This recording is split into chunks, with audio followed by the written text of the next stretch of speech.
Good morning, guys. Good morning. Hope everyone is doing well. It's another beautiful day in Honolulu, Hawaii. This video, I want to talk about things that we've tolerated as Jehovah's Witnesses.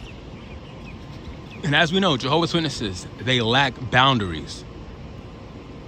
You lack boundaries as Jehovah's Witness. You don't tell people, hey, you're doing too much. Hey, I don't like this. Can you please stop? You can't say that as a Jehovah's Witness. I mean, you could, but depending on the situation, right? But you always have to forgive.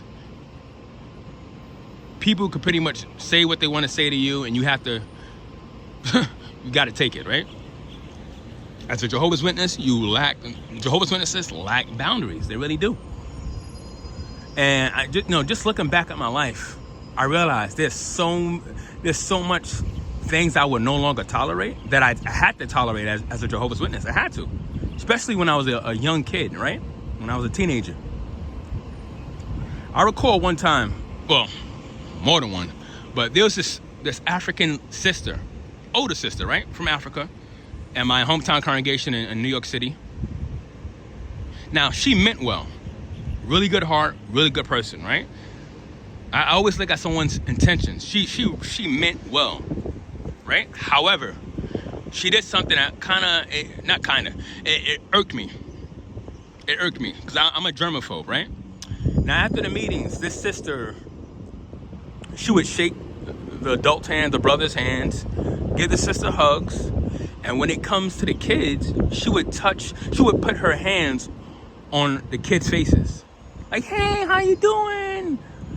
I guess that was her love language, right? But I'm the type of person, like, don't put your hands on my cheeks. Don't put your hands on my face. Especially after you've been shaking people's hands. I don't know what the hell these people got. They could be sick and you touching my hands. It could have been brothers who went to the bathroom, didn't wash their hands, and you shaking their hands, and now you putting your hands on my face? Trying to get me syphilis? Gonorrhea? But I used to hate when that sister did that, right? And I had to tolerate that. I had to tolerate that as a Jehovah's Witness. One time, I said, you know what? Enough is enough. And I approached her, I said, sister, I don't mean to offend you. I know you mean well. But, I'm a bit of a germaphobe, and you putting your hands on my face is kind of, I felt bad for saying that. This is like when I was a late teen, like right before I was inactive. I was like, nah, I can't do this week in, week out. Every time I see her, she putting her hands on my face. I can't do this. Nah. So I had to say something eventually, right? And I felt bad for saying something. Because in this religion, like I said, there's no such thing as boundaries.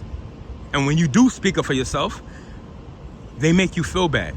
Because you're supposed to just tolerate other people's behaviors in the organization. I'm not doing that.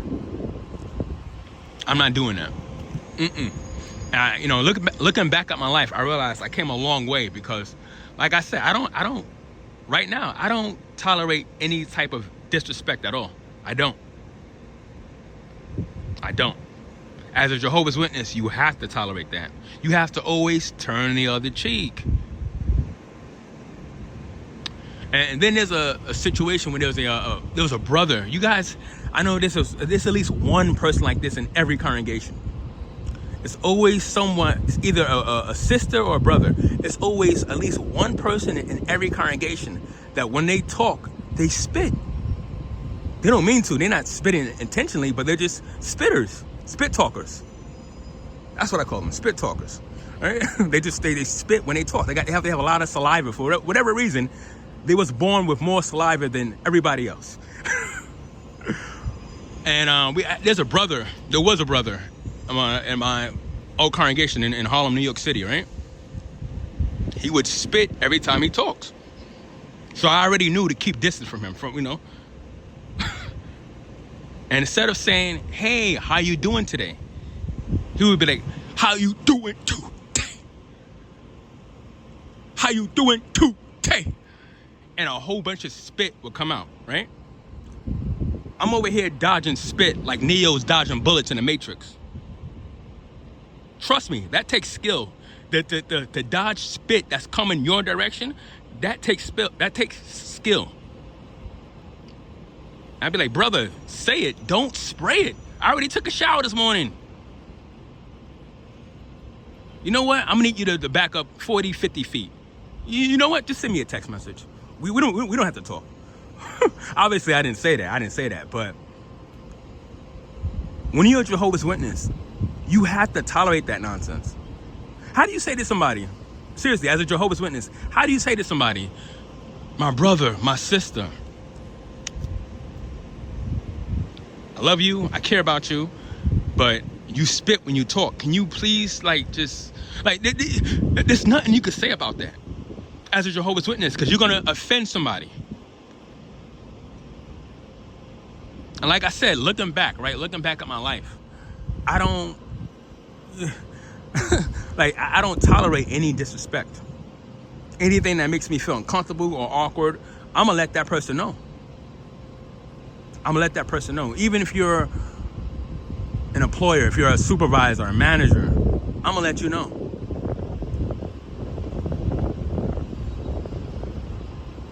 And when it comes to preaching, I wonder how the young ones are doing now. The young ones who, because I feel like this generation, people are more outspoken. The young ones now, teenagers, people in their 20s, their early 30s, they're not tolerating any BS. Now, back in the day, when you would go door knocking, right? You had to tolerate disrespect from the householder. So if they slammed the door in your face, you had to tolerate it. There's nothing you could do about it, nothing you could say about it, right? Now, if I was a Jehovah's Witness right now, door knocking, someone slammed the door in my face, I would be so tempted to be like, well, you don't have to slam the door in my face, bitch. I would be so tempted to say that. But you cannot say that as a Jehovah's Witness. And imagine if someone did respond like, imagine if a witness had the door slammed on their face, and that was their response. Well, you don't have to slam the door on my face, bitch. And that person opened the door and be like, hold on, what'd you say? Now, you can't fight out in service. That would be a story to tell. A Jehovah's Witness fighting with a householder, that would be a story to tell for decades, right? But if that were to happen and the person opened the door and said, hold on, what did you just say to me? You have to play dumb. You have to be, me English, me speak no English, me English is bad. Espanol? Speak Espanol, but me English? No English. You have to play dumb. You have to tolerate people's BS out in service. You know how many stories I heard of people getting attacked by dogs? People, householders letting their, householders letting their dogs loose on witnesses out in service. Witnesses being attacked with bats, being threatened to be shot with guns and whatnot. You have to tolerate that as a Jehovah's Witness. And looking back at my life, I realized I wouldn't, as of right now, I would not tolerate any BS. I would not tolerate any nonsense. And I feel like a lot of that comes from me knowing how it feels to tolerate nonsense. All my life growing up as a witness, I had to tolerate that. The older sister who felt obligated to put her hands on my face, she meant well, but nah, I don't play that. The brother who spits when he talks, he's giving you taking a shower before the meeting, you going to the meeting, he's giving you another shower. You got to tolerate that shit. You going out in service just to be verbally abused, sometimes even physically abused out in service. And when you wake up from the cult, you're like, hold on, I don't have to tolerate none of this shit. I don't have to tolerate people's negative behaviors. I don't have to tolerate any disrespect from anybody. Sorry guys, I'm just ranting on this video. I was doing a lot of soul searching this past few months, and I realized I came a long way. I came a long way because there's a lot of shit I would not tolerate anymore. A lot of shit that I had to tolerate as a witness, as of right in here, right now, hell no. Hell no. I ain't tolerating bullshit from nobody. Anyway, guys, love you guys. I hope everyone is doing well. I hope everyone enjoys the weekend. And if you guys got any stories, any things that you had to tolerate as a witness, feel free to leave it in the comment section. I'll see you guys on the next one.